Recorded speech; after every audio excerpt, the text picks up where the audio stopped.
en este conversatorio, que es el primero que estamos organizando este año, la maestría en...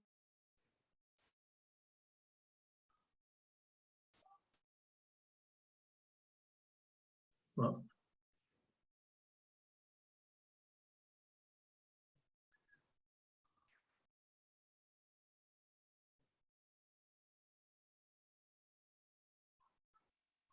Estimadas, estimados, ¿podríamos esperar un momento, por favor?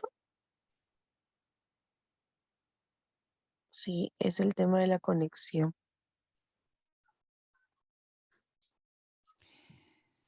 Buenas tardes, ¿me escuchan? Sí, doctora, ya la podemos escuchar, solo no visualizar. Ya, entonces empezamos.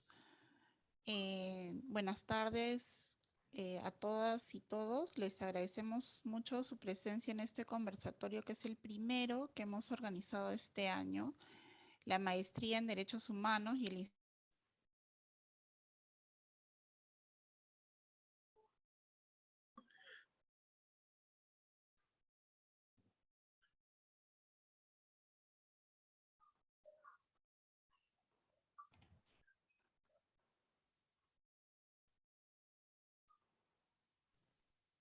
Buenas tardes. Ahora. Ahora sí. Buenas tardes con todos y todas. Les agradecemos su presencia en este conversatorio, que es el primero organizado este año por la Maestría en Derechos Humanos y el Instituto de Democracia y Derechos Humanos de la Pontificia Perú. El tema de nuestro conversatorio de hoy es los derrames de petróleo y el derecho internacional de los derechos humanos. Complejo es un adjetivo insuficiente para describir el Perú. Permanecemos en una crisis política continuada y el gerundio se ha convertido en la norma en el panorama político sin visos de solución. A esta gravedad se añade la emergencia sanitaria por la pandemia, que ha exacerbado las consecuencias de la crisis económica, sumiendo al país y a sus miembros en situaciones de estrés que se expresan en todas las dimensiones de la vida. En algunas zonas esta crisis ocurre en un contexto extremadamente precario de debacle ambiental. Problemas que ya veníamos arrastrando hace varias décadas se han seguido produciendo en regiones usualmente afectadas por la explotación de petróleo, pero también se han extendido a otros espacios. Este es el caso de los derrames de petróleo que afectan a gran parte de la Amazonía Norte desde hace más de 40 años y que en enero de este año también se produjeron en el mar de la costa norte de Lima, Perú. Un cálculo aproximado indica que desde fines de los años 90 son más de 600 derrames los que se han producido en diferentes cuencas de la Amazonía y cerca de unos 1000 derrames se cuentan en la costa, sierra y selva de nuestro país.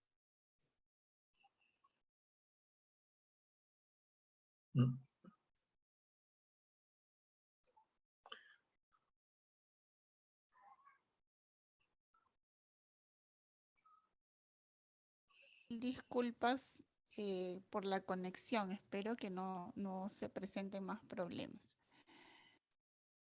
Les comentaba que más allá de los números, el saldo de estos siniestros en los ecosistemas y las personas que los habitan es tan inestimable como incierta la posibilidad de que no vuelvan a ocurrir. El daño multidimensional que ello significa para las poblaciones que habitan estos espacios y sus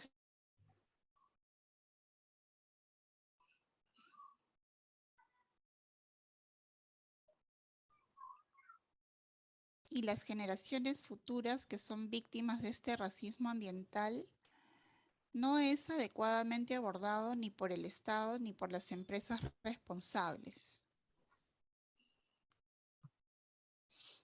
el derecho y las instancias jurisdiccionales nacionales se estrechan cada vez más ante las justas demandas de las poblaciones afectadas.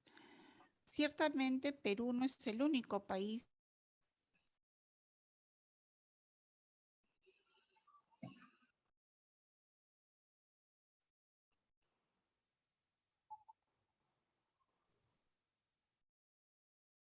Nuevamente les pedimos disculpas. No sé qué ha pasado con la conexión.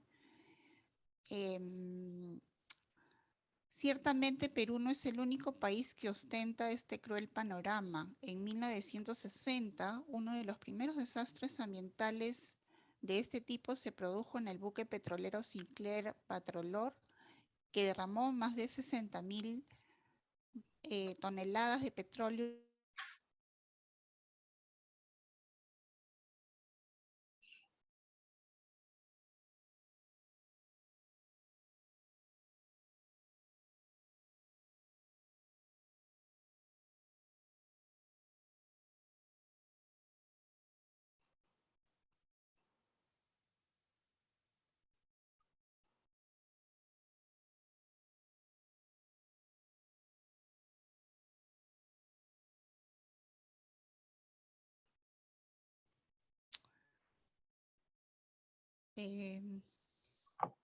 Voy a tratar de presentar el programa de hoy. Les decía que en los años 60 se produjo un derrame de más de 60.000 toneladas de petróleo en la costa brasileña en un buque petrolero que se llamaba Sinclair Patrolor. Posteriormente han habido derrames y siniestros de este tipo en Inglaterra, España, Francia, Sudáfrica, el Caribe, Alaska, Angola, Italia, Nigeria, China, México, entre otros. Precisamente el conversatorio de hoy tiene que ver con la forma como el derecho internacional puede contribuir a que los derechos humanos y los derechos del medio ambiente sean respetados y garantizados por las empresas y el propio Estado. La idea de este conversatorio es reflexionar sobre algunos casos de derrames producidos en los últimos años y el papel que ha cumplido el derecho internacional para enfrentar estos crímenes ambientales, garantizar los derechos de las personas y la naturaleza y el cumplimiento de las obligaciones y responsabilidades que con relación a los derechos humanos tienen las empresas involucradas. Para nuestra maestría en Derechos Humanos y el Instituto de Democracia y Derechos Humanos de la Pontificia Universidad Católica del Perú, es un gusto organizar este evento, para lo cual hemos invitado a eminentes profesores de Derecho Internacional. El doctor Antoni Pigrao Soler es abogado y doctor en Derecho por la Universidad de Barcelona. Es decano de la Facultad de Ciencias Jurídicas de la Universidad de Rovira y Virgili, Cataluña, España, y director del Centro de Estudios de Derecho Ambiental de Tarragona. Es responsable del tema los derrames de petróleo, el derecho internacional ambiental y los derechos humanos, el caso de Nigeria. Luego tendremos con nosotros al doctor Vasco Becker Weinberg. Vasco es abogado por la Universidad Católica Portuguesa, máster en Ciencias Jurídicas Internacionales por la Universidad de Lisboa y doctor en Derecho del Mar por la Universidad de Hamburgo. Es profesor de la Universidad Noboa de Portugal y responsable del tema el derecho internacional ante los delitos ambientales en el mar. Luego tendremos al doctor Víctor Saco Chung, quien es abogado por la Pontificia Universidad Católica del Perú y magíster en Derecho Internacional y Europeo por la Universidad Católica de Lovaina. También es doctor por la Universidad Católica de Lovaina. Es director de la maestría en Derecho Internacional Económico de la Pontificia Universidad Católica del Perú y él será responsable del tema la responsabilidad internacional de las empresas transnacionales ante los derrames de petróleo. Les damos la bienvenida y les agradecemos por estar con nosotros esta tarde y les pedimos disculpas por los problemas de conexión. La dinámica de nuestro conversatorio será la siguiente. Empezaremos con el doctor Antoni Pigrao Soler. Luego seguiremos con el doctor Vasco Becker Weinberg y finalmente con el doctor Saco. Adelante, doctor Pigrao. Muchas gracias. Muchas gracias. Buenas tardes a todas y a todos. Espero que me escuchen bien. Voy a proyectar una presentación, si lo consigo. Vamos a ver.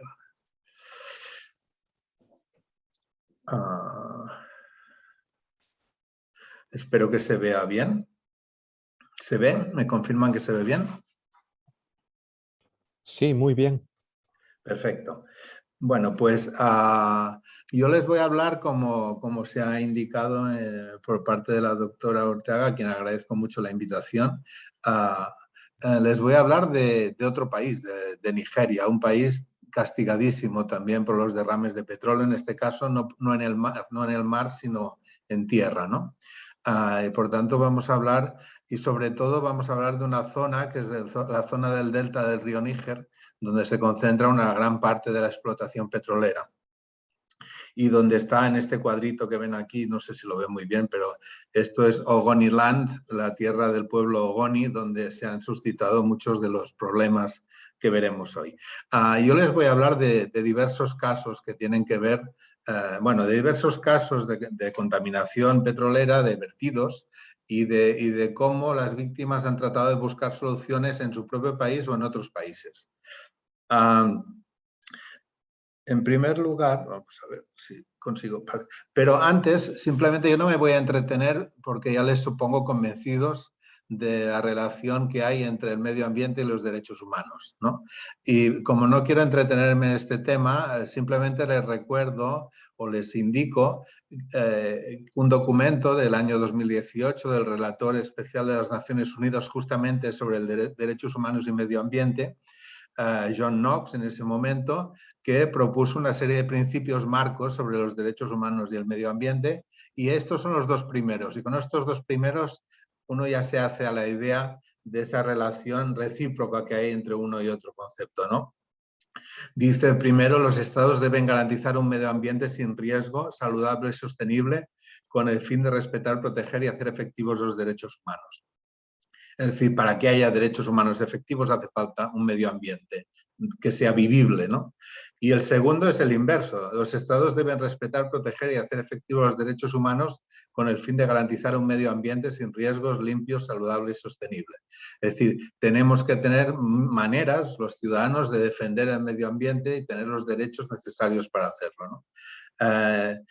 Con esto doy por superada la fase de tener que argumentar qué relación hay entre derechos humanos y medio ambiente y por qué están tan unidos, ¿no? Pero lo veremos después en los casos concretos.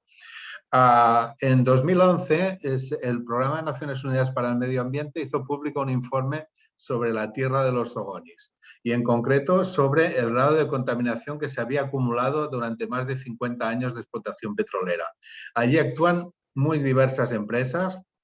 Yo hablaré sobre todo de Shell, pero casi todas las grandes petroleras han trabajado o trabajan en esa zona. En toda Nigeria, pero especialmente en el delta del Níger, desde finales de los años 50, por lo menos, o sea, estamos para 70 años de explotación petrolera masiva y obviamente sin medidas de protección eficaces. Ese informe del Programa de las Naciones Unidas para el Medio Ambiente sobre esa situación, que no es muy habitual, pero fue muy importante, reflejó un montón de conclusiones de las que yo solo les voy a indicar algunas, ¿no? La primera y principal es que la contaminación del suelo por hidrocarburos de petróleo en Ogoniland era muy extensa en áreas terrestres, en sedimentos y en pantanos. Además, esa contaminación por la configuración geográfica, digamos, orográfica del propio territorio, alcanzaba mucha profundidad y con las lluvias frecuentes en esa zona permanecía en el tiempo. En 2/3 de los terrenos cercanos a las instalaciones industriales, que están por todas partes, la contaminación superaba los estándares nacionales de Nigeria. La contaminación había afectado gravemente a los manglares, que son lugar de ovación de los peces, por tanto un ecosistema clave para la pesca. Destruían los cultivos, obviamente, pero no solo los cultivos existentes, sino que hace la tierra, inutiliza la tierra para futuros cultivos, especialmente cuando se trata de agricultura de productos de raíces, como la yuca, por ejemplo, ¿no? Además, los continuos vertidos de petróleo en la tierra generan incendios con frecuencia, ¿no? El agua superficial en los arroyos también contiene hidrocarburos en distintas proporciones, en algunos casos en muy alta proporción, y los humedales también están muy degradados en toda esa zona. Esto es muy importante y tiene que ver con los derechos humanos. Estamos diciendo que, teniendo en cuenta que la esperanza de vida en Nigeria es de unos 50 años, como mucho, quiere decir que hay personas que han nacido en medio del petróleo, han vivido toda su vida sometidos a contaminación crónica por petróleo en tierra, en las aguas, en el aire. Esto es espectacular, es muy grave. Y naturalmente los impactos sobre la salud son enormes por generaciones en Nigeria. El Estado ha sido incapaz, o no ha querido, o ha sido incapaz de poner orden en la explotación petrolera. Hay una superposición de autoridades, muchas autoridades responsables, pero pocas competencias y poca coordinación, como suele pasar en muchos de estos países, ¿no? Y una ausencia de control completo de las operaciones de las empresas. La restauración, decía el informe de la ONU en 2011, es posible, pero puede tomar de 25 a 30 años, decían en aquel momento. Y para ello haría falta por lo menos inyectar inicialmente $1.000 millones de Estados Unidos en un fondo de restauración ambiental.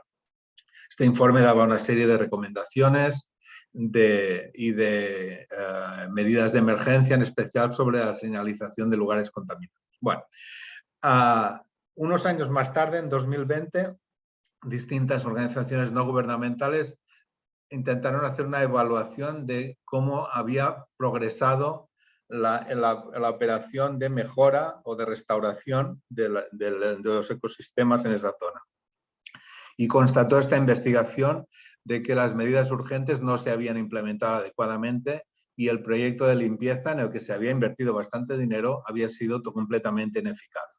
Desde 2010 ha habido 2 gobiernos en Nigeria, ha habido distintos proyectos, 2 grandes proyectos de restauración de la contaminación, pero los 2 han fracasado, según el propio Programa de Naciones Unidas para el Medio Ambiente, porque no estaban bien diseñados para un proyecto tan complejo como la limpieza de una zona tan grande, ¿no? Muy bien, este es el panorama hoy, digamos. Ahora vamos a ir para atrás en el tiempo y vamos a ver algunos casos y cómo distintos tribunales en distintos países han afrontado demandas contra Shell. Yo me voy a concretar en Shell porque es la empresa que tiene más presencia en Nigeria, pero además que es la que ha dado lugar a más litigios, por lo menos en Europa, ¿no? Entonces, Shell empezó a operar en Nigeria en 1957 y llegó a ocupar en su momento más de 30.000 kilómetros cuadrados. Es decir, son operaciones a muy gran escala, ¿no? En los años 90, mitad de los 90, hubo grandes protestas del pueblo Ogoni que culminaron con una ola de represión muy importante y con el juicio y la ejecución por la horca de 8 dirigentes de esos grupos de resistencia, digamos, frente a la contaminación del petróleo, entre los cuales estaba el escritor Ken Saro-Wiwa, que fue, digamos, la persona más conocida que se vio en esta situación. Mucho más tarde Shell, bueno, se ha demostrado que Shell tenía una connivencia muy directa con el ejército nigeriano, que le alentaba a hacer frente a las protestas con cualquier medio y que por tanto contaba con que el ejército nigeriano sería quien fuera su parapeto, digamos, para proteger a Shell de las protestas sociales que generaban sus derrames y sus efectos de contaminación, ¿no? Bueno, esto es una foto del juicio justamente de esas personas, que todas ellas serían ejecutados finalmente, ¿no?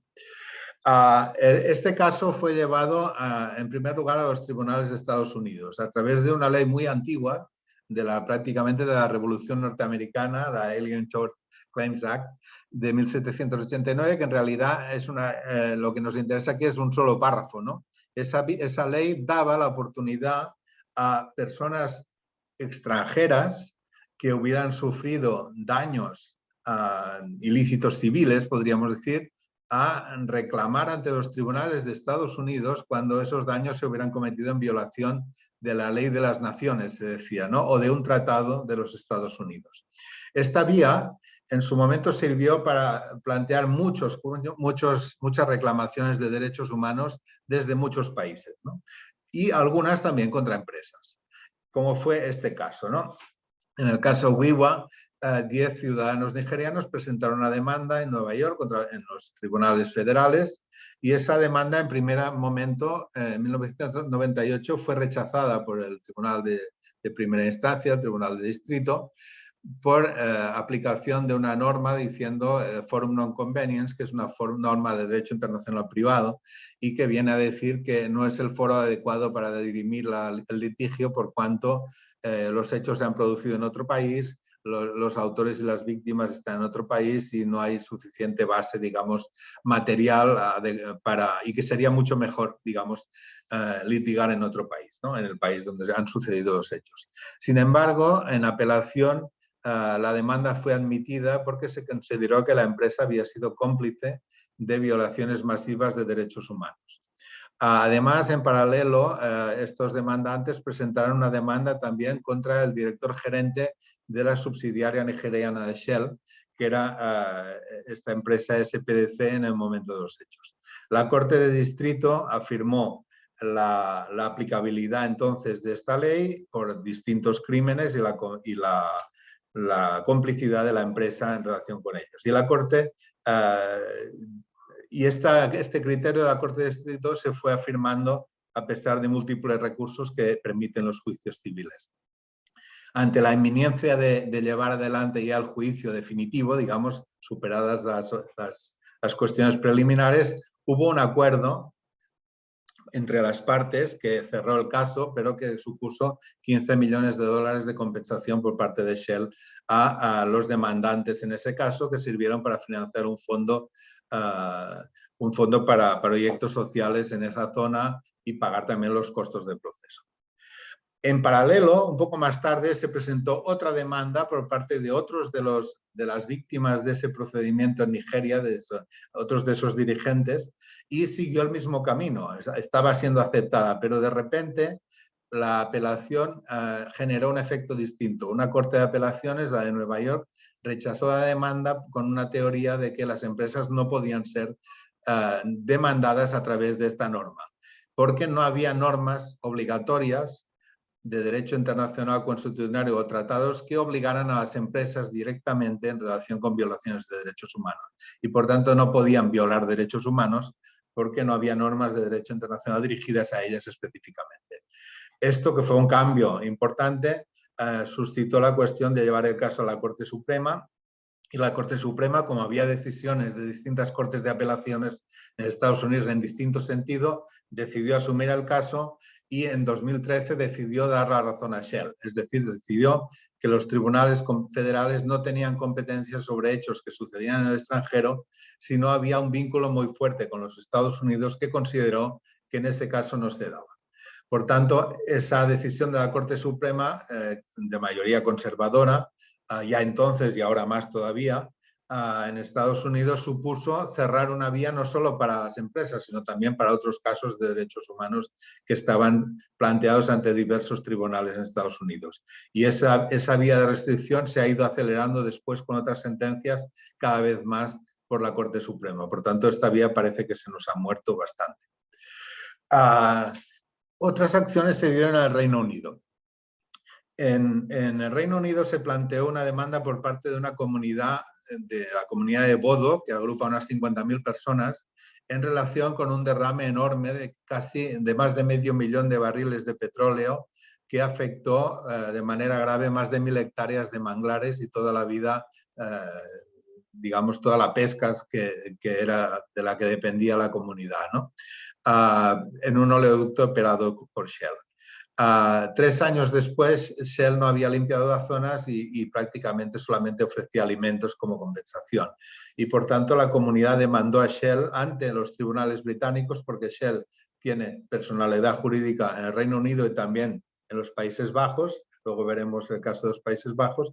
Y a finales de 2014, también por la vía de que las objeciones preliminares procesales de Shell no triunfaban ante el tribunal y veía que el juicio se acercaba, también hubo un acuerdo, en este caso por 55 millones de libras esterlinas, por tanto una indemnización significativa, digamos, para esta comunidad. Pero estamos hablando de 4 años más tarde, ¿no? desde el derrame. En octubre de 2016, 4 años más tarde todavía, no se había hecho todavía la limpieza y el juez, digamos, había un proceso de mediación para negociar el procedimiento de limpieza. El juez dijo que el reclamo seguía vivo, pero que había que dar paso a esa mediación, y parece que la mediación dio lugar a una serie de fases de limpieza que deberían estar terminando, aunque yo no puedo confirmar ese extremo. Uno de los problemas específicos en Nigeria enorme, no sé si es el caso en otros lugares, es el uso de la quema de gases a través de chimeneas de manera masiva. Este gas, que es resultante de las operaciones de extracción de petróleo, genera dos tipos de impactos muy graves. Uno es la contaminación del aire para las personas, y otro es contribuir al cambio climático, porque los gases que emite son gases que contribuyen al cambio climático. Por tanto, esto, y además podríamos decir un tercer efecto, que es un gas que se podría utilizar para otras cosas y se pierde, se quema, ¿no? Entonces, en relación con un caso de este tipo, se plantea, o sea, en Nigeria mismo, ante los tribunales de Nigeria, lógicamente ha habido muchísimas demandas de muchas comunidades contra muchas empresas petroleras, pero casi siempre sin éxito, ¿no? Entonces yo les voy a mencionar alguna que ha tenido éxito, o un poco de éxito, ¿no? Como es esta demanda de junio de 2005, justamente de una comunidad en relación con la quema permanente de gas en estas operaciones. El Tribunal Federal competente en 2005 decidió que las empresas tenían que cesar la quema de gas en el delta del Níger. En 2005 hubo una nueva demanda en diciembre, porque eso no terminaba, y fue a parar a la Corte Suprema de Nigeria, que en 2006 insistió y dio la orden a Shell de cesar en la quema de gas en un plazo limitado, ¿no? Sin embargo, no parece, en un año en ese caso, pero no parece que Shell ni otras empresas petroleras en Nigeria hayan abandonado esa práctica. Nos estamos acercando ya a sentencias a situaciones más recientes. En 2010, otro tribunal nigeriano condenó a Shell Nigeria, a la filial, a pagar unos 41 millones de dólares en daños y perjuicios a otra comunidad por un vertido de petróleo en el año 1970, es decir, 40 años más tarde del vertido de petróleo, en un momento en que además en Nigeria había una guerra civil. La indemnización incluía daños basados en el valor de los cultivos, la pérdida de ingresos por la agricultura y la caza, el tema de agua, riesgos para la salud, impacto psicológico, etc. Y además se disponía que Shell debía descontaminar y rehabilitar la zona. En agosto de 2021, es decir, 11 años más tarde de que el Tribunal de Nigeria condenaba a Shell, todavía estamos litigando para hacer efectiva esta sentencia. Y no ha sido hasta agosto de 2021 en que se han agotado ya todos los recursos de Shell contra esta decisión, y finalmente la decisión judicial fue que Shell debe pagar una indemnización. Ha habido una negociación y Shell ha aceptado pagar una suma muy importante, que es el equivalente a unos 110 millones de dólares a esta comunidad. Claro, es muy importante, pero sobre todo, si hubiera dejado de gastar lo que deben haber gastado en abogados durante todos estos años para intentar no pagar estas indemnizaciones, seguramente la indemnización hubiera podido ser mejor, ¿no? Pero digamos que eso ha sido una gran decisión para esta comunidad, aunque haya llegado en 2021 por un hecho que ocurrido en 1970. Pero los asuntos de Shell han llegado también a la Comisión Africana de Derechos Humanos. En octubre de 2001, la Comisión Africana de Derechos Humanos, que es el órgano, uno de los órganos de protección de derechos humanos en el marco de la Carta Africana de Derechos Humanos y de los Pueblos, decidió que Nigeria había violado un conjunto de artículos de la Carta Africana en relación con el pueblo Ogoni, con la implicación de Shell y su filial, de la filial sobre todo de Shell en Nigeria y otras empresas conexas. Y este párrafo es significativo porque viene a decir: los gobiernos tienen el deber de proteger a sus ciudadanos también protegiéndolos contra daños que puedan ser generados por privados, ¿no? Por empresas privadas, por terceros, por particulares. Y dice la Comisión, en este caso, a pesar de su obligación de proteger a las personas contra interferencias en el goce de sus derechos, el gobierno de Nigeria facilitó la destrucción del país Ogoni, ¿no? En contra de sus obligaciones, el gobierno de Nigeria, dice, ha dado luz verde a los actores privados y a las compañías petroleras en particular para afectar de manera devastadora el bienestar de los ogonis. Claro, es bastante contundente la decisión en este caso. Pero ha ido a otras instancias. Las víctimas van buscando caminos allá donde pueden encontrarlos. Y otra instancia ha sido el Tribunal de Justicia de la Comunidad Económica del África del Oeste, ¿no? Este tribunal es una comunidad económica con unas competencias limitadas, digamos, si pensamos en la Unión Europea, pero ante este tribunal hubo una demanda por parte de una organización nigeriana contra un conjunto de personas, el presidente de Nigeria, el fiscal general, pero también contra empresas. En este caso, contra muchas empresas, incluido Shell. Y se denunciaba la violación del derecho a un nivel de vida adecuado, derecho a la alimentación, al trabajo, a la salud, al agua, etcétera, y la incapacidad de hacer cumplir las leyes de protección del medio ambiente y de prevenir la contaminación. El 10 de diciembre de 2010 se decidió que la ONG estaba legitimada, que había responsabilidad, que la demandante estaba legitimada para demandar a las empresas, pero que el Estatuto de la Comunidad Económica no permitía que ese tribunal se pronunciara sobre la responsabilidad de las empresas. Ante esto, la organización presentó una nueva demanda solo contra las personas, en ese caso, no contra las empresas.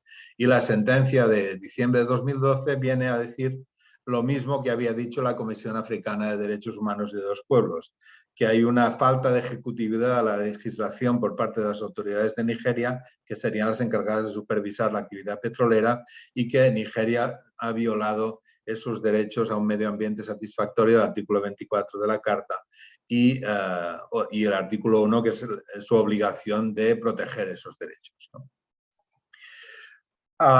Ya voy enfilando la recta final porque me estoy alargando un poquito, pero como son varios casos, quería... Hay un caso que también acaba de terminar hace muy poco. En este caso nos vamos a Países Bajos.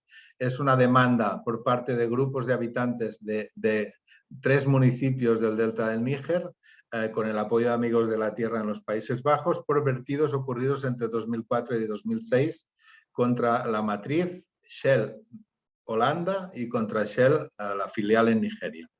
El tribunal, en primera instancia, en 2009, rechazó la impugnación de la jurisdicción que hizo la empresa, por tanto dijo que tenía jurisdicción, y en 2013 emitió 3 sentencias, aplicando el derecho de Nigeria. Porque, según el derecho holandés, hay que aplicar en estos casos el derecho del país donde se han producido los hechos. Y de los 3 casos decidió que en 2 no había responsabilidad de la empresa matriz, porque según el derecho nigeriano no hay obligación de control de las empresas matriz sobre las filiales y por tanto no había ninguna violación por parte de la empresa matriz de sus obligaciones, y que tampoco había responsabilidad subsidiaria porque los daños se habían producido por sabotajes y por tanto tampoco había negligencia de la empresa. Y solo en el tercer caso condenó a la filial por mala custodia de las instalaciones. Es la primera vez que un tribunal europeo, en ese caso, se declaraba competente en vía civil para juzgar el comportamiento de una empresa subsidiaria en un tercer país que causaba daños a terceros. Es decir, la única que fue declarada responsable por negligencia fue la filial en Nigeria, no la empresa matriz. Pero esto no terminó aquí. En 2021, o sea, también hace muy poco, ha habido una novedad significativa. El Tribunal de Apelación ha revocado la sentencia del Tribunal del Distrito y ha dicho que para que Shell Matriz en Países Bajos quedara libre de responsabilidad, había que demostrar, más allá de toda duda razonable, que los derrames fueron causados por actos delictivos de sabotaje. Y el tribunal consideró que las respuestas que se había dado a esos derrames había sido negligente y que no se había demostrado que fueran por sabotajes en todos los casos. Y por tanto consideró que la filial era responsable no de un solo caso, sino de los tres, y que la matriz también era responsable por incumplir un deber de cuidado al no hacer lo suficiente para dar respuesta a esos derrames de petróleo.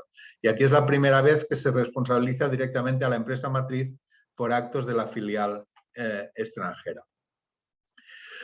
Y todavía ha habido otro caso en el Reino Unido, pero me lo salto para no alargar más esto, pero también aquí ha habido una resolución favorable a la responsabilidad de la empresa matriz de mantener cuidado en el control de lo que hacen sus filiales.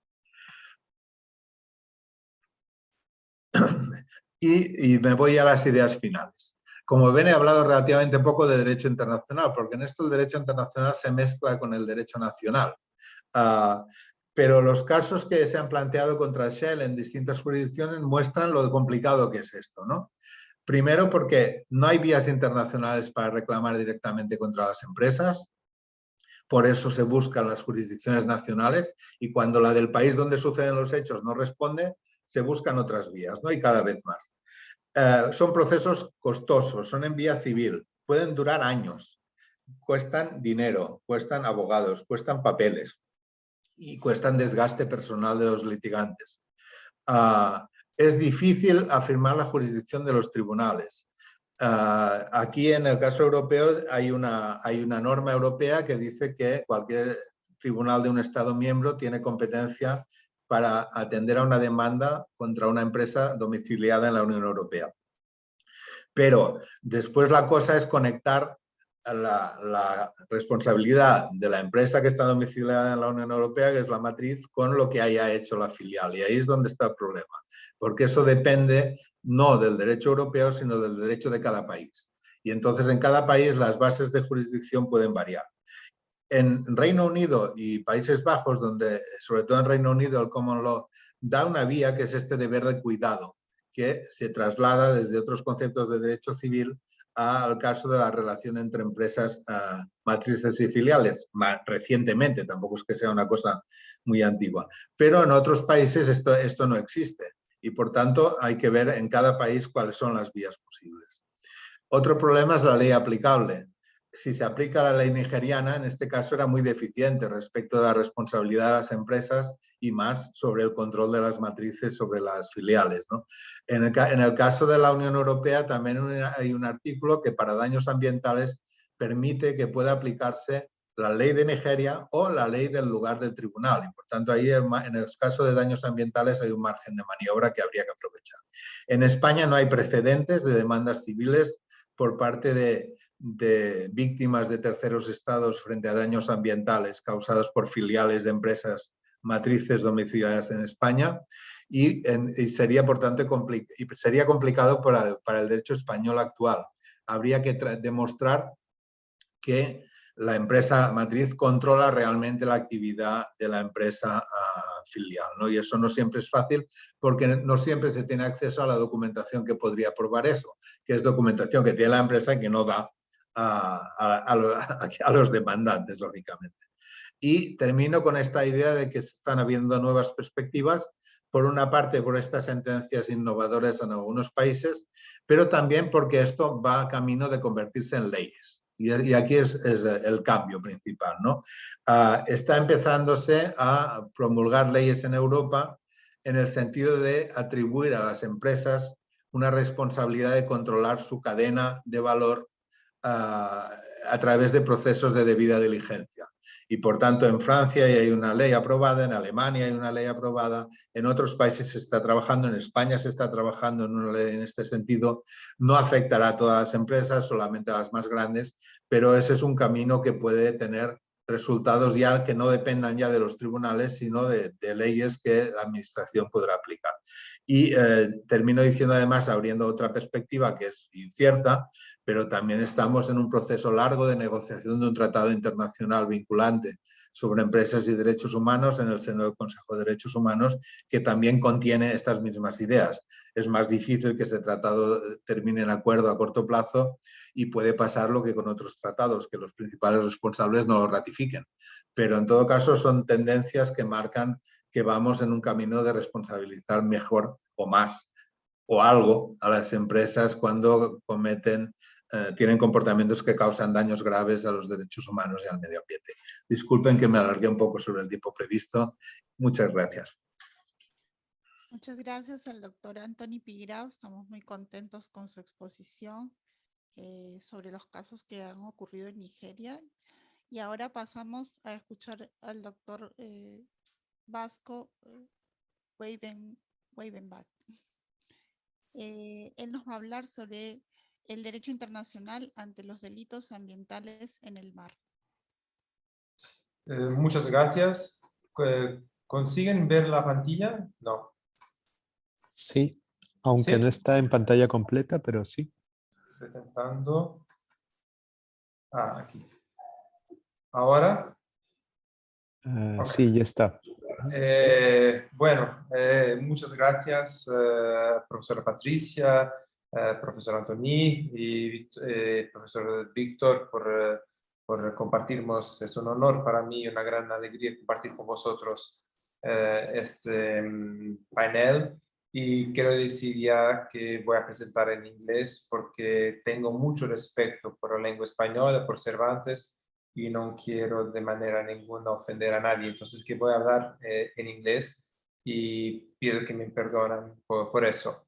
The topic of my presentation is the recognition of maritime environmental crimes within international law. I'm trying to put forward a new perspective on this topic.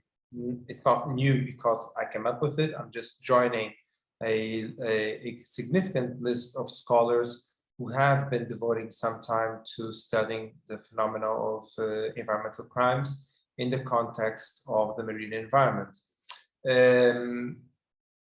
It is something, in a sense, it's a different vision regarding the marine environment and its protection, and I believe it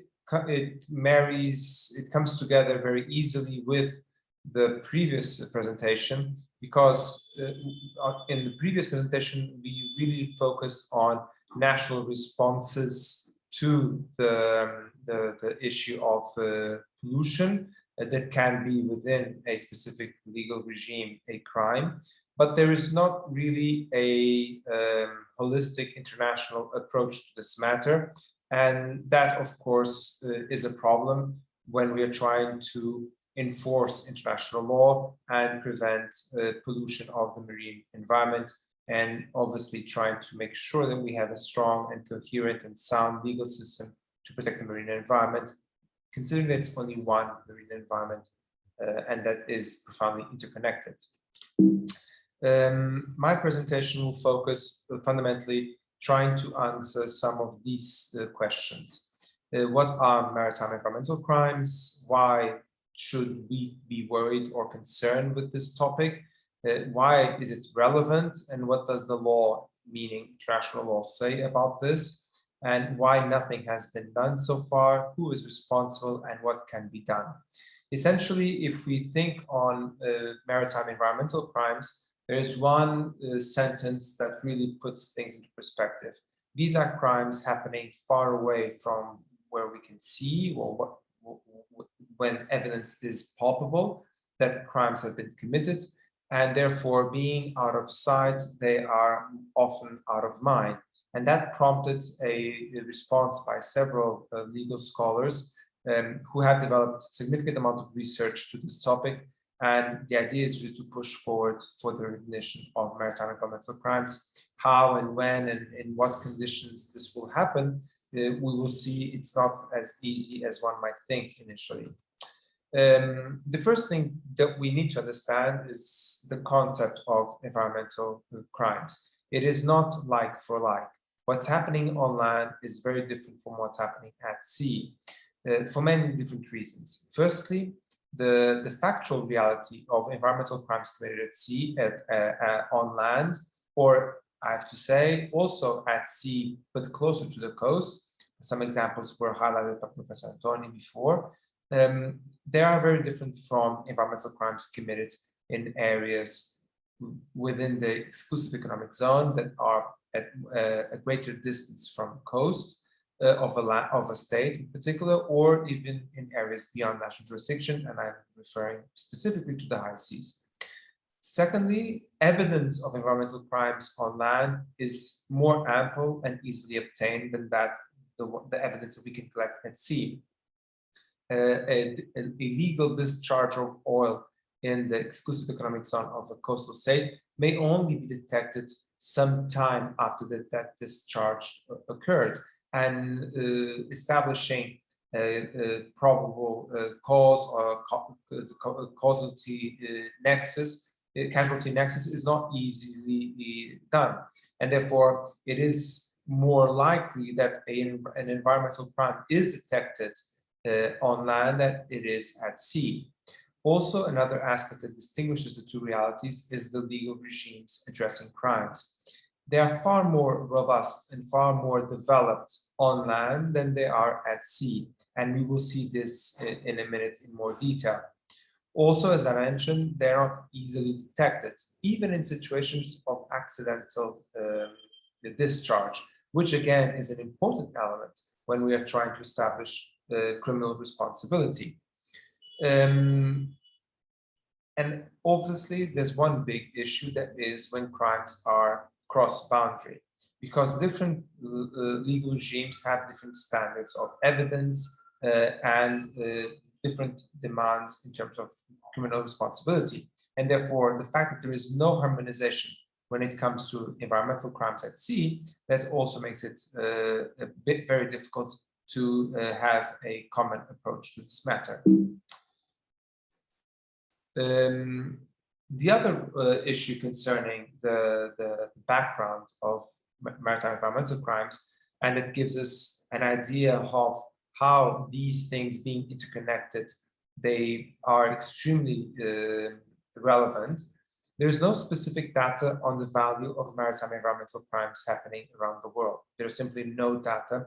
There's no international organization responsible to compiling this data. This data is either fragmented between different national organizations and agencies, and they are mostly focused on what's happening under national jurisdiction and sovereignty, or they're simply not even being collected at a national level, and therefore there's nothing to share at regional or international level. So that's one of the big issues, that we do not know how big this reality actually is. The other thing is, considering that crimes happening in one part of the ocean will always affect the entire ocean, and if we take the recent earthquake happening in Tonga that really had ripple effect around the globe, we can really see how the marine environment is essentially interconnected and is not susceptible of any political or legal boundaries.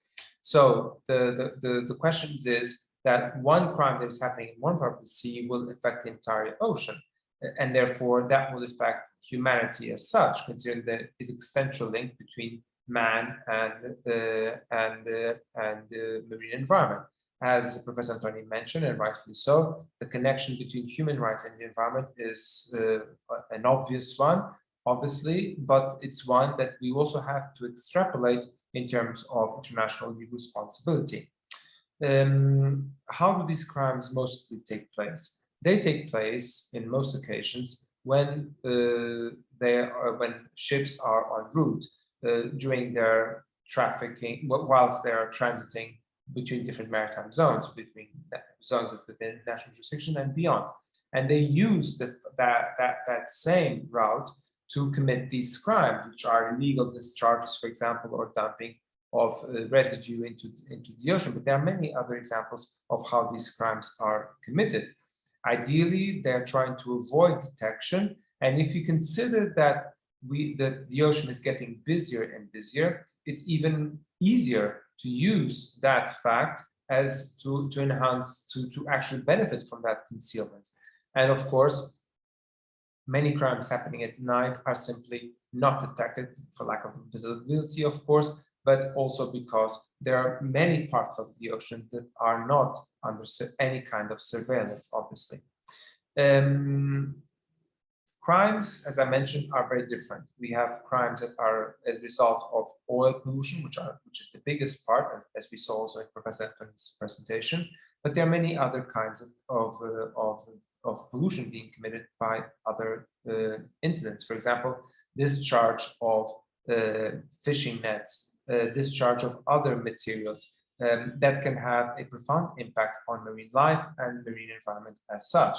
But essentially, ships source pollution, particularly accidental and willful discharges of oil, account for most pollution in the ocean. There is one specific activity that is extremely that has a very has a terrible effect on the marine environment, and that is pollution provoked by luxury cruise lines. There is in a few, hopefully weeks, months, there will be a book published that will include a chapter that I had the opportunity of drafting and submitting to publication that cites some of these examples of cruise lines being condemned in courts in the United States with hundreds and hundreds of millions of dollars in compensation due as a result of pollution. However, although we do see some contention and we do see that there is more technical ability to deal with the impact of pollution caused by oil tankers and luxury cruise lines and illegal discharges of oil, we still see a profound level of damage occurring. And I have here two statistics just to highlight how bad this really is. In one incident, we can have enough volume of pollution that really can have a detrimental impact. The case of Peru, the case of the Gulf of Mexico, for example, in 2011, in Nigeria, some of the examples that were highlighted in the previous presentation. Just to give you an example, an accident that occurred almost 20 years ago in Alaska, only now, after 20 years, we're still seeing the end of that litigation process, and you can find more information about that in the Department of Justice of the United States website. And then you can see that 53% of all petroleum reaching the marine environment is human produced. That's quite significant. And most of it is happening near the coastline. And you can, presentation by Professor Antoni is a very good example of those crimes that, well, I'm referring to them as crimes now, but those those crimes happening. And most of the 2.1 million tons of oil discharge every year into the sea is simply undetected. And this, of course, are an estimation. What is the real impact? The impact is, of course, on the livelihoods of coastal communities. And of course, they have a profound impact in the entire ecosystem. And as I mentioned, despite there being many technical elements that help us deal with the impact cleanup of these areas, still the impact damage can be simply irreparable in some cases. Also, we should not underestimate how the people committing these crimes, how actually well organized they are, and they do act in a concerted and invasive manner. They are familiar with the loopholes of international law. They know that there's very little that can be done to prosecute them and actually bring them to justice, and therefore it is extremely difficult. Also, very importantly, this is a crime that pays off. There is financial reward for not using port facilities and avoid procedures established under national or international law, which are time-consuming and entail significant costs. And of course, the rewards are palpable. There is an estimation that the illegal disposal of oil can save up to between 80,000 to 220,000 every year for a ship, depending on the size and age. And this represents more or less 5 to 10% of all shipping operating costs. This is, of course, a global problem that has been severely overlooked. There is lack of awareness of clear sense of direction by states. No single state is able to tackle with this, and we have seen many examples, unfortunately, where without international assistance, one state is not able to deal with this. And of course, the existing legal rules that do not help for a concerted, unified action by the international community as it is. And of course, there is no specific regulation addressing maritime environmental crimes. I'll just highlight with 2 examples of how international cooperation can actually make a difference. In 2018 and 2019, there were 2 Interpol-led international operations. And this was a massive endeavor lasting for concentrated in 1 month, and thousands upon thousands of infractions were detected. And of course, this had a huge impact at all levels. Of course, these are 2 examples, and this is not on a regular basis, and we don't see this massive international endeavor taking place on a daily basis. And therefore, still, for every infraction that is caused, we do not know how many are actually taking place. So what is the concept of international environmental crime? These are, of course, borrowed from other authors, and we could define this as acts committed at sea that breach national or international law, causing damage to the marine environment. Of course, this is extremely broad in itself, is not extremely rigorous, and therefore can be very difficult. But on the other hand, if you have a very narrow concept of marine environmental crimes, it becomes also difficult for a broader recognition. So therefore, we have this very difficult situation where we do have these facts. We are still in the early stages of developing a concept in terms of a unified concept, internationally recognized as such. And of course, this has to be also considered in light of other important environmental rights that are with, of course, issues regarding access to information, public participation, decision-making, access to justice in environmental matters, and so on and so forth. All of this is very much part and is widely recognized as being also environmental rights. Some of the issues involving maritime environmental crimes are multi-jurisdictional. Crimes committed at sea also address an important issue, that is, what are the applicable rules in terms of jurisdiction at sea? And here we are dealing with spatial and functional jurisdiction. And in a sense, those rules do not make a response extremely flexible. And therefore, you have to go through all of these elements. And if you have a state that is somehow involved because of spatial jurisdiction or functional jurisdiction, for example, at sea, and if that state is not willing to cooperate, namely by allowing law enforcement and other operations to take place, then obviously we have a problem in terms of efficiency or efficacy of international law. So how to tackle these existing gaps and overlapping rules that cause conflict of jurisdictions and consequently the ineffectiveness of international law to prevent these crimes from occurring. In terms of overlapping or conflict of jurisdiction, a coastal state, I'll just illustrate with 2 examples. A coastal state might have evidence that a vessel is polluting in its territorial sea, but may be unable to exercise its enforcement powers. And that can be a result of many, many things, for example, lack of capability.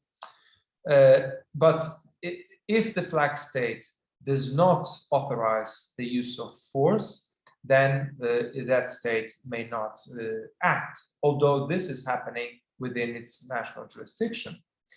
If the flag state of a vessel is engaged in territorial sea or EEZ, and if that conduct is tolerated by the coastal state, the flag state also cannot intervene. And therefore, 2 scenarios where the response is not extremely effective. In both cases, one state is willingly or unwillingly creating the permissive environment for maritime environmental crimes to take place. The result is, of course, ineffectiveness of international law. The other shortcoming that I'd like to mention is that international environmental law is profoundly fragmented. And that, in a sense, is a problem. Although we do have calls for a comprehensive approach to international environmental law is profoundly fragmented.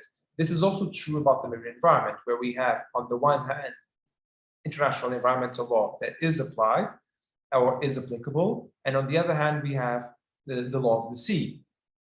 And if we add human rights, the confrontation between these three realms becomes extremely difficult because each one of them is fragmented.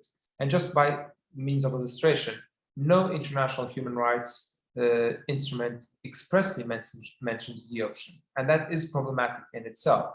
So we have a overarching regime, that is the United Nations Convention of the Sea, that applies to the marine environment, and then we have many other international legal instruments that are also applicable. None of them recognize the existence of maritime environmental crimes, either in connection between the international environmental law and law of the sea, or in connection with human rights. So one state may only seek legal action against another state based on responsibility for damage suffered. There's no collective interest, there's no recognition of a clear connective interest for the protection of the environment.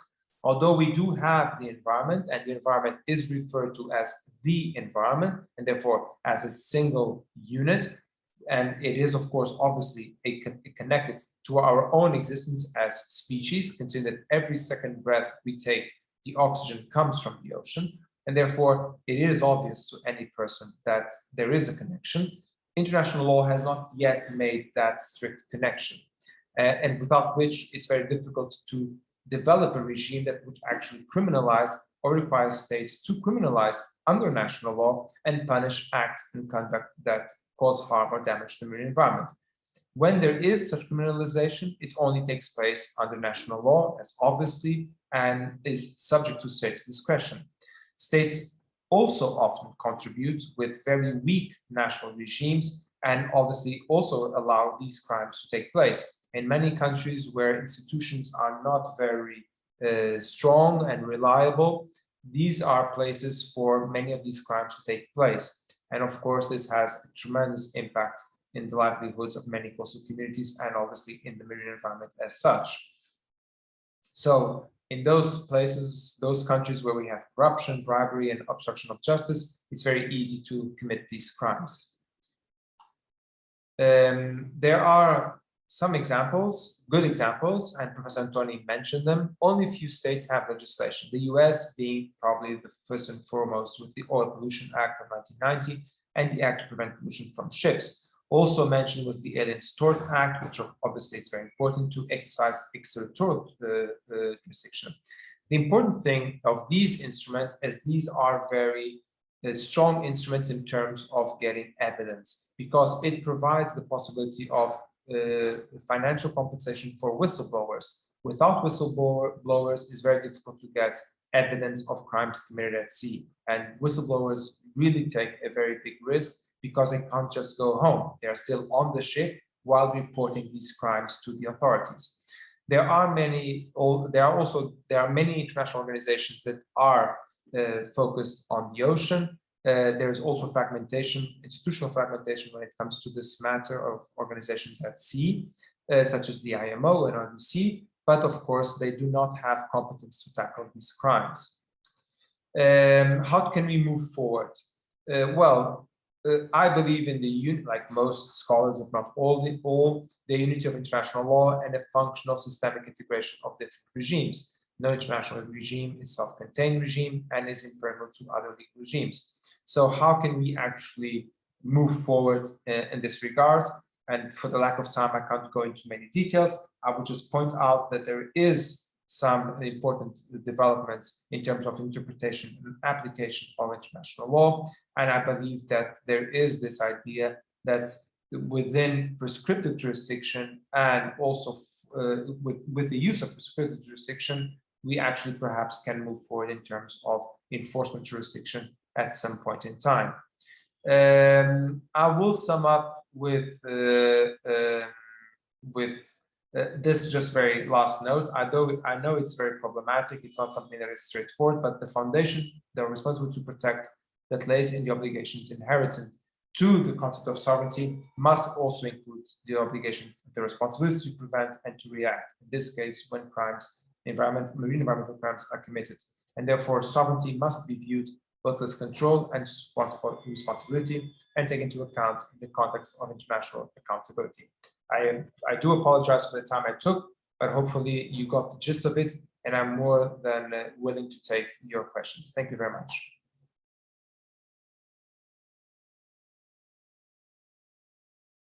Muchas gracias al profesor Weibenberg.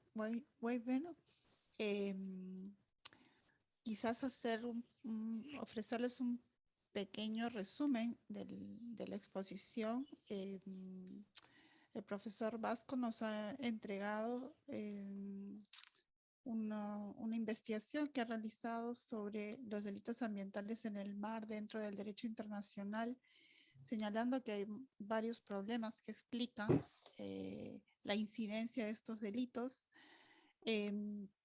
algunos relacionados justamente con el derecho internacional y otros también relacionados con la falta de legislación o la diferenciación en la regulación de estos delitos dentro de los estados nacionales, además del incentivo que significa cometer estos delitos para algunas empresas. Y bueno, esto ha arrojado como consecuencia que este pluralismo legal que se produce en este tema de los delitos ambientales en el mar deja, digamos, como tareas el hecho de desarrollar dentro del derecho internacional regulación más acotada para evitar y además promover la cooperación entre los países para poder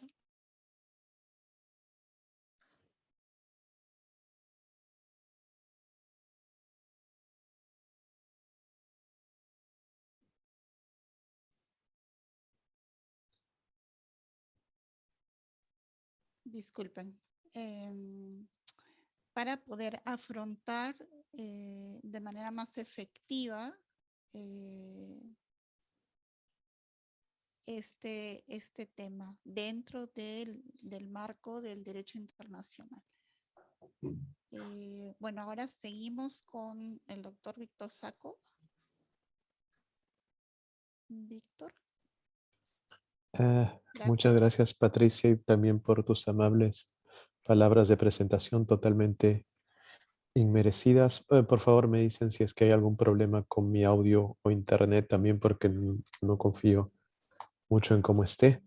También quiero disculparme tal vez por adelantado si es que no logro quedarme hasta el final del evento. Sé que lo más interesante va a ser la conversación, pero tal vez por algunos motivos previos no pueda pasar de las 8:40, creo que llegan a ser la 1:40 de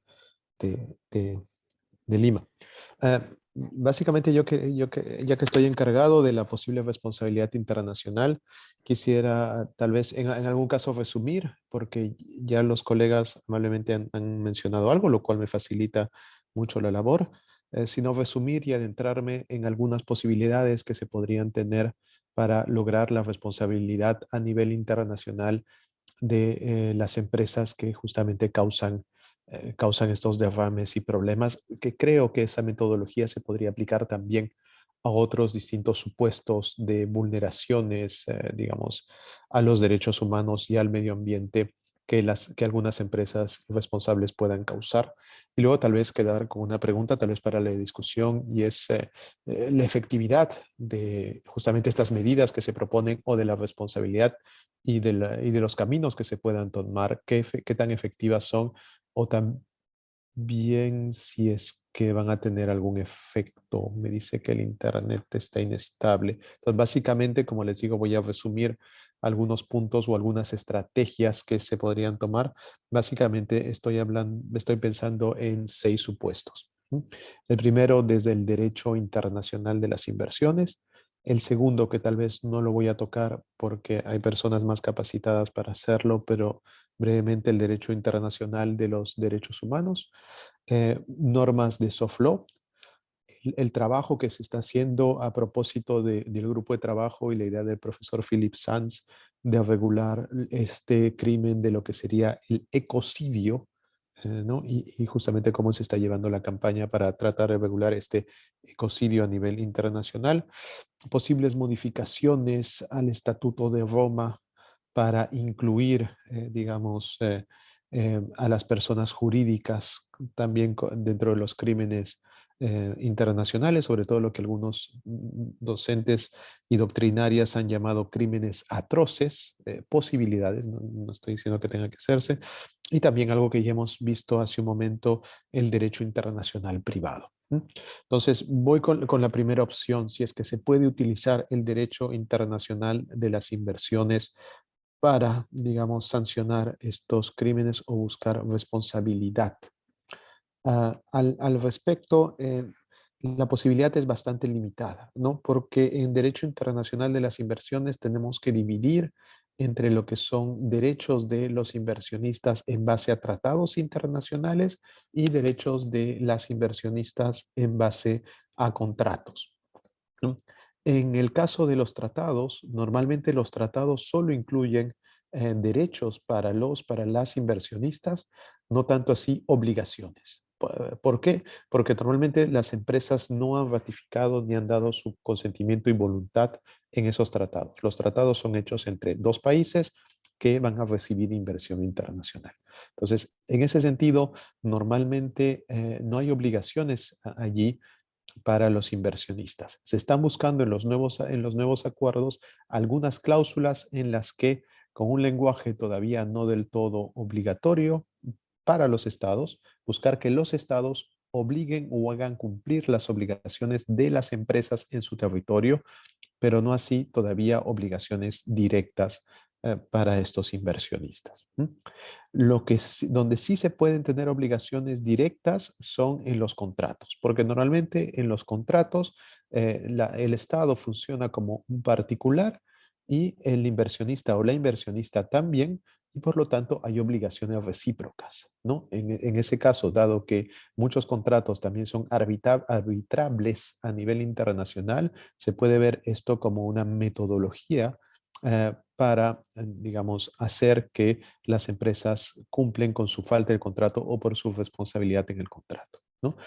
Incluso ya hubo un intento de hacer ello. Estuvo una carta abierta del anterior director del SICRESI, la entidad que defiende al Perú a nivel de derecho internacional de las inversiones, que él mencionaba en cuando se hubo todo este problema de la corrupción de Odebrecht, que se podrían utilizar los contratos para demandar a la empresa Odebrecht y que así paguen compensación en el sentido de su incumplimiento en las inversiones. Entonces, si se utiliza el derecho internacional de las inversiones, habría que ver sobre todo el supuesto buscar obligaciones en contratos, mientras que los tratados no cambien, ¿no? Normalmente no es algo común que los estados demanden a los inversionistas, pero teóricamente se puede hacer. El Perú ya lo hizo una vez bajo ciertas condiciones, pero también me parece que es justo en una obligación recíproca que si hay empresas que no cumplen, si bien se premia a quienes hacen las cosas bien, también habría que reclamárseles a quienes no las hacen, ¿no?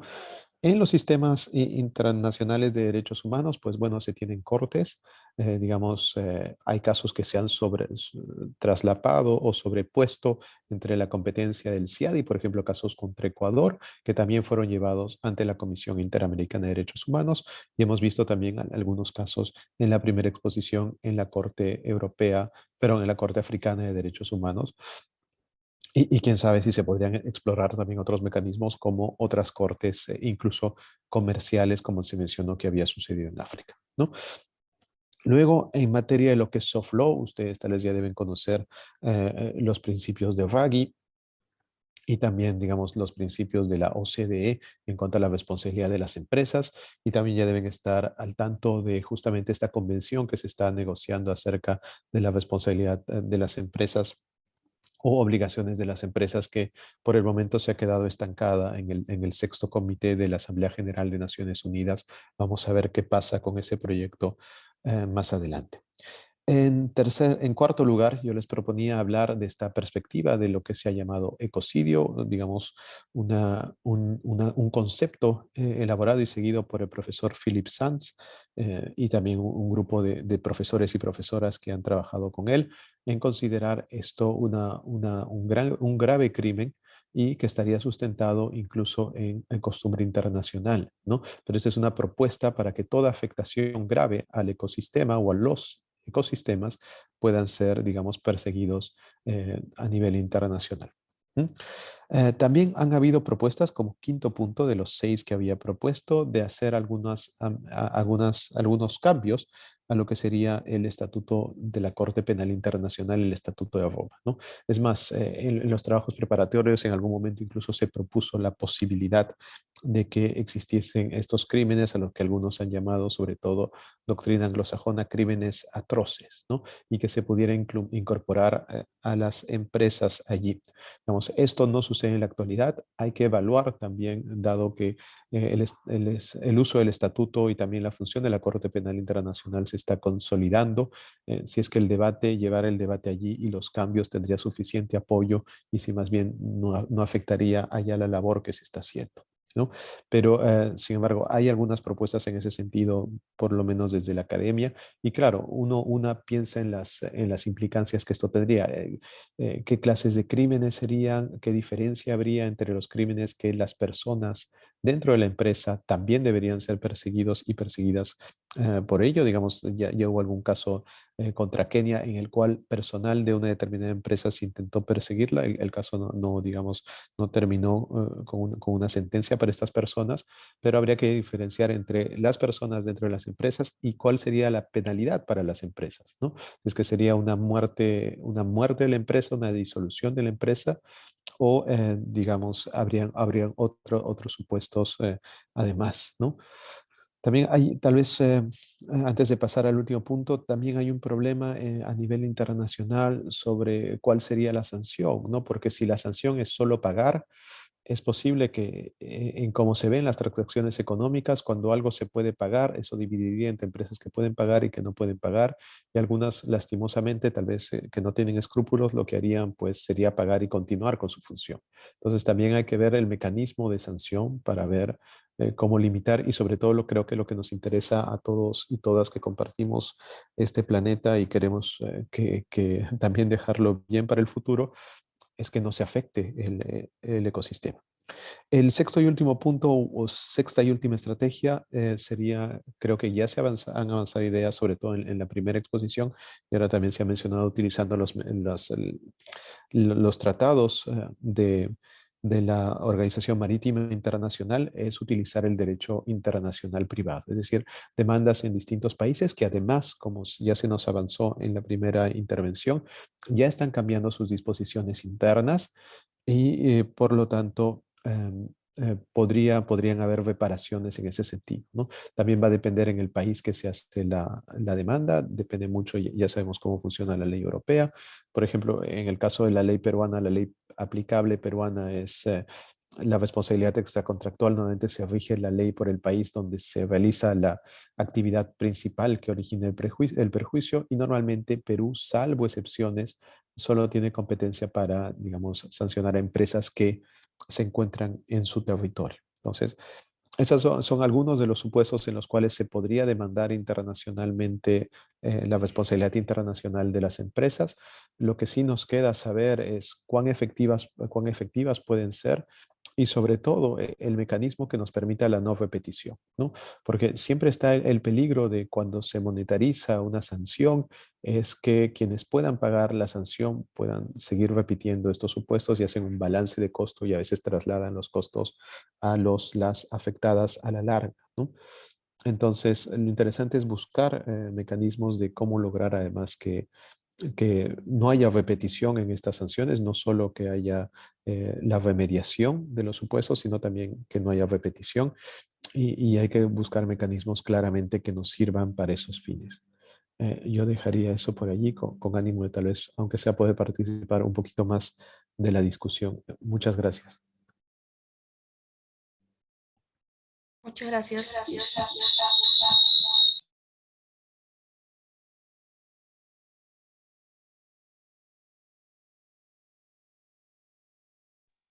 Muchas gracias, doctor Víctor. Muchas gracias al doctor Antonio Privado y también al doctor Vascos por su disertación, por su apoyo en esta colaboración para la difusión del derecho internacional de derechos humanos, en especial para el tema del derrame de petróleo, que al parecer es bastante latente en diversos estados, no solamente aquí con el último que hemos tenido y que ha en cierta medida impactado bastante negativamente en la economía de los que subsisten o viven de esta herramienta o de los recursos del mar. Y bueno, más allá también de las especies, ¿no? Que tendrían a haberse visto afectadas. Agradecería mucho a las y los participantes si es que tienen alguna pregunta. Aún no nos ha llegado alguno al chat, pero también podrían alzar su mano y pues le daríamos acceso.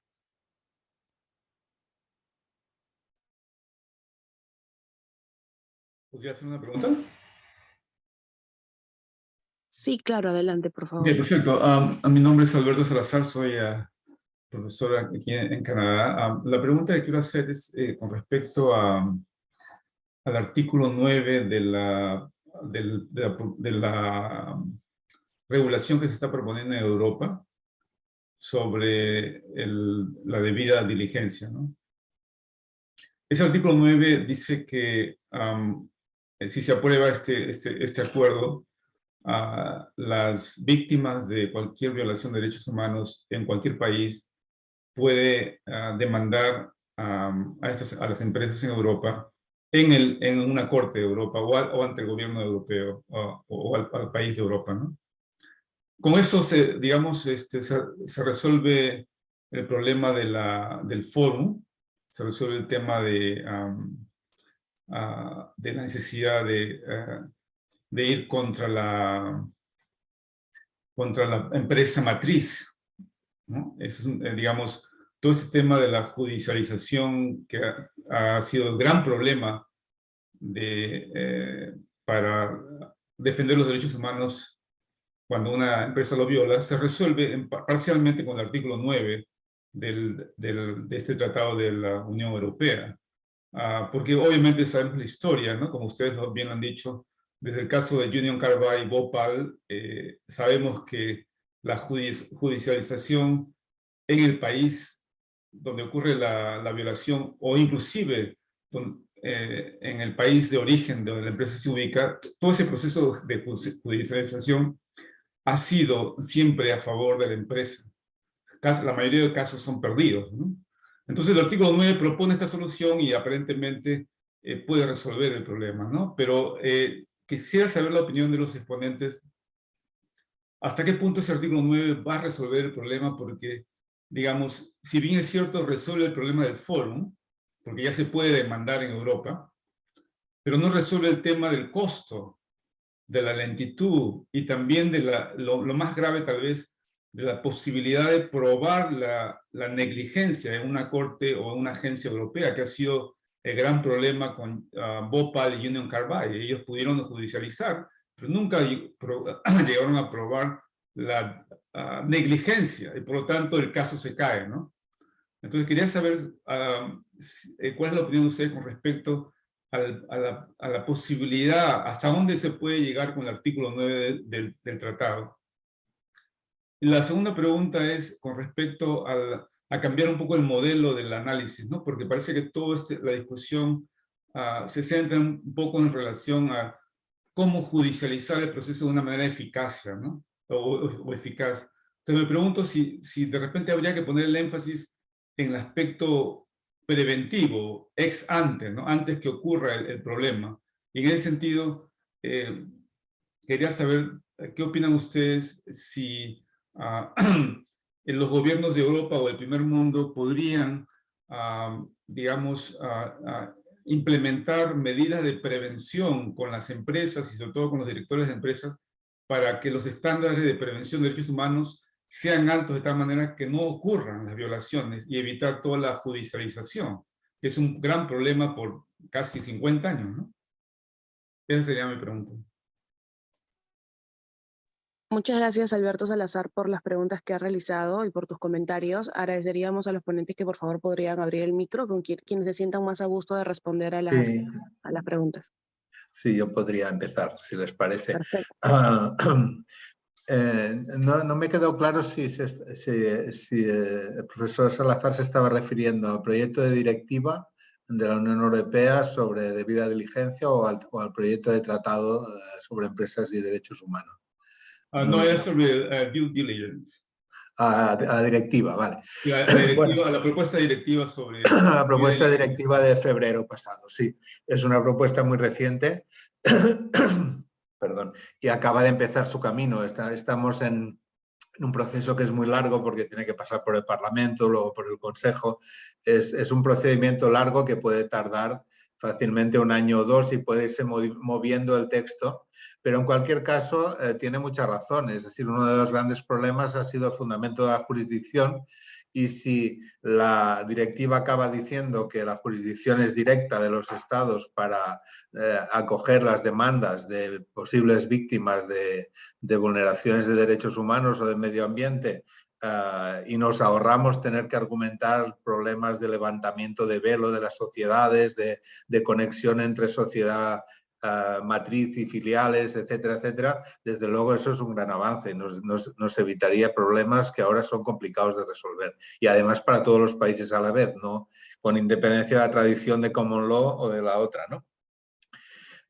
Claro, una cosa es la jurisdicción y otra, como bien dice, poder probar las cosas y poder mantener lo que tarda un juicio civil. Entonces, a nivel interno, por ejemplo, en la ley española que se está trabajando ahora, porque la directiva va a tardar en ser aprobada, si es que llega a ser aprobada, y después va a tener 2 o 3 años más para poderse aplicar en cada estado, ¿no? Hay unos plazos de transposición. En la ley española que se está trabajando a nivel por ahora del ministerio competente, pero todavía le queda mucho camino, en el borrador se trata también los temas de justicia gratuita, es decir, que los demandantes extranjeros tienen que tener la posibilidad de acceder a justicia gratuita, que quiere decir que no tengan que sufragar los costes de abogados, etcétera, pero también muchos otros costes que tienen los procesos civiles. Por ejemplo, si son de un país donde no sea lengua española, traducir documentos por traducción jurada, eso puede ser complicadísimo y carísimo, ¿no? Todos los documentos que hay que traducir si vinieran pues, de un contexto anglófono, francófono o otros, ¿no? Entonces se está trabajando un poco en que junto a la jurisdicción haya las máximas facilidades en el proyecto de ley para que las personas que demanden ante un tribunal español este tipo de hechos pues tengan que asumir los menos costos posibles. Pero eso está por ver también el Parlamento español hasta dónde llegará en el momento de la legislación real, porque estamos todavía en anteproyectos. Y después, en relación con la prevención, clarísimo, o sea, la idea de debida diligencia pone el acento en la prevención. Lo que está diciendo a las empresas es, usted tiene que tener un plan que parta de una evaluación de riesgos, según su actividad, según su tamaño, según el sector en el que trabaja, según en los países en que trabaja, los riesgos para los derechos humanos y el medio ambiente pueden variar. Lógicamente no es lo mismo una editorial que publica libros que una empresa petrolera o que una empresa que se dedica a la informática, ¿no? Los riesgos posibles de su actividad son distintos. Y por tanto lo que va a decir esta directiva es que todas las empresas a partir de un cierto tamaño o por encima de un cierto umbral tienen que tener un plan de debida diligencia que evalúe los riesgos de su actividad, que ponga las medidas preventivas en su organización para que esos riesgos no se producen y que si se producen, de todas maneras tenga la capacidad de reaccionar y de reparar en su caso los daños que se causen. Pero la prevención es la clave. Entonces, ¿a qué empresas va a llegar esto? Lo veremos. Seguramente no a tantas como querríamos. ¿Cuál va a ser el grado de responsabilidad que se podrá eludir simplemente diciendo ya tengo mi plan de diligencia de vida, aunque luego no funcione? Pues eso habrá que verlo, ¿no? Todo es muy complejo, ¿no? Pero la idea de la debida diligencia parte de ese enfoque de prevención, y la idea es que no sea voluntario como como hasta ahora, sino que sea obligatorio, al menos para ciertas empresas más grandes, que son las que tienen más filiales en el extranjero, ¿no? Es un camino que es muy largo, pero está avanzando, sí, claro. Si solo me permiten saltar ahí, o sea, tal vez no tanto con respuestas, pero también con preguntas, ¿no? Lo interesante creo ahora de la movilidad de las empresas internacionales que pueden cometer accidentes o que no pueden ser diligentes es que creo que ya no estamos en el esquema en el cual todas las empresas, digamos, que pueden contaminar o que pueden tener un accidente son solo que vienen del norte e invierten en el sur, ¿no? Es decir, si bien es un gran aporte de Europa, ¿qué pasa con grandes empresas de la India? Creo que también todos ustedes están pensando en otro país también grande. ¿Qué pasa con las empresas chinas? Bueno, ¿qué pasa con las empresas rusas, ¿no? Que quieran no solo causar daños, digo, no solo por accidente causar daños, pero que toman decisiones que pueden causar daños, ¿no? O que pueden limitar el acceso no sé, a bienes, ¿no? Y en ese caso creo que también hay estrategias que se pueden estar formulando a nivel internacional utilizando el derecho internacional, ¿no? A la par de que se está negociando la Convención sobre Responsabilidad de las Empresas, también se está intentando hacer una convención con respecto al derecho al desarrollo. Y una de las disposiciones de esta convención es la obligación de cooperar, ¿no? Y la obligación de cooperar también tiene una base muy fuerte en el derecho internacional consuetudinario. Pero claro, a veces yo comprendo muy bien la crítica que a veces no se confía en el derecho internacional porque a la larga depende bastante del poder y de la implementación de los estados. Pero creo que con un fuerte movimiento, digamos, social de vigilancia interna, se pueden utilizar aún estas herramientas para presionar a otros estados que también no se encuentran, digamos, al mismo nivel de avance que tal vez lo que se está haciendo en Europa o quieran hacer otras legislaciones. Pero como digo, esos son más ideas que respuestas concretas, lamentablemente. Gracias. Muchas gracias, doctores. Hay más preguntas que nos han enviado al interno. 3, me parece. Voy a señalar la siguiente. Nos comenta Jimena Domínguez que desea felicitar a los expositores por los temas tratados. Asimismo, tiene una consulta. La autorregulación responsable de las empresas podría evitar futuras sanciones y mejorar el aspecto ambiental, social y de gobernanza de la misma empresa. En ese sentido, ¿cómo podrían las empresas implementar eficientemente la responsabilidad social a modo de deber interno mediante normas de soft law? Es lo que pregunta ella. Y dice muchas gracias. Y luego hace una última consulta y señala que en los casos de las empresas de combustibles fósiles que contribuyen a la contaminación ambiental en gran medida, esa también se ve favorecida en algunos casos por el financiamiento de entidades bancarias. ¿Qué entidades bancarias financian a empresas como Shell, aún sabiendo que su actividad viola los derechos humanos? Quien se sienta más a gusto podría responder a las consultas de Jimena.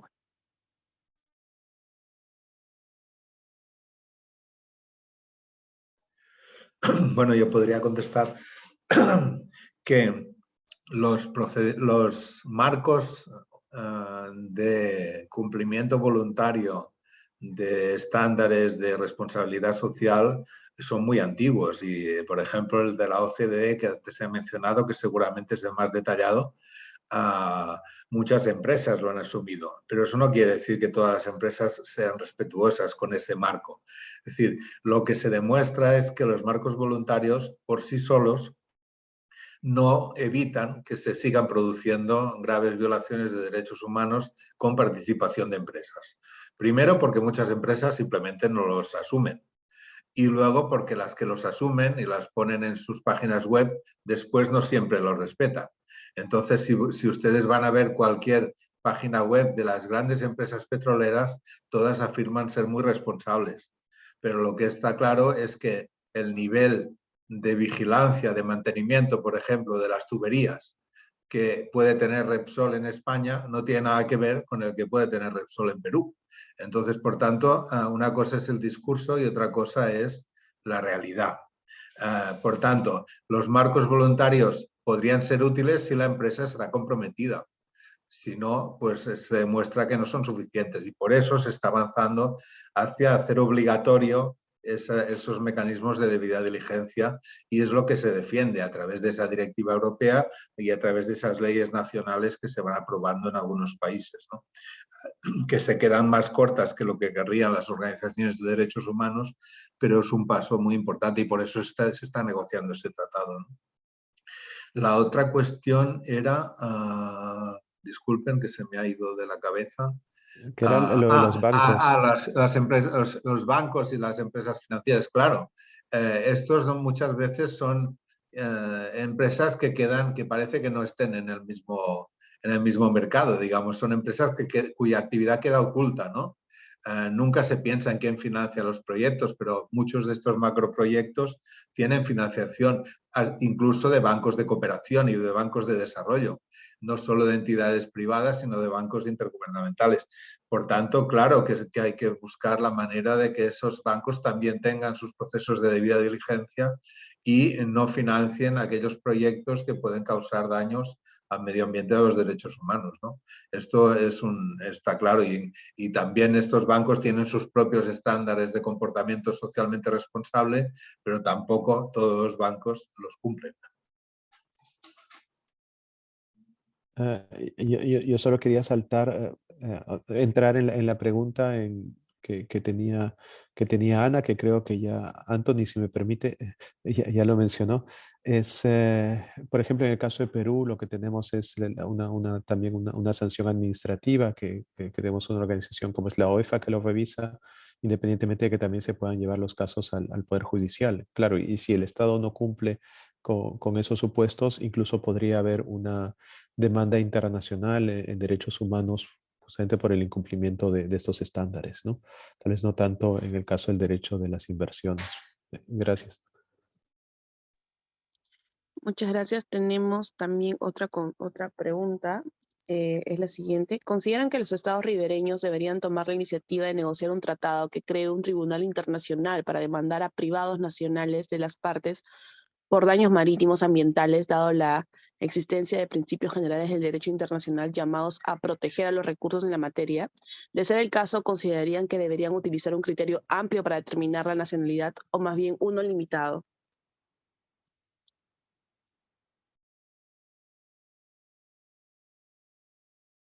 Nuevamente, quien se sienta más a gusto de responder la pregunta.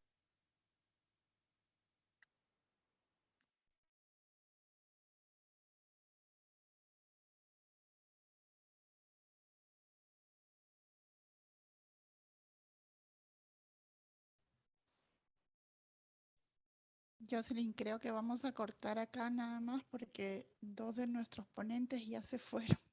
Entonces, bueno, les vamos No, pero entonces puedo comentar algo. Y es que estaba esperando que Muchas Vasco... gracias.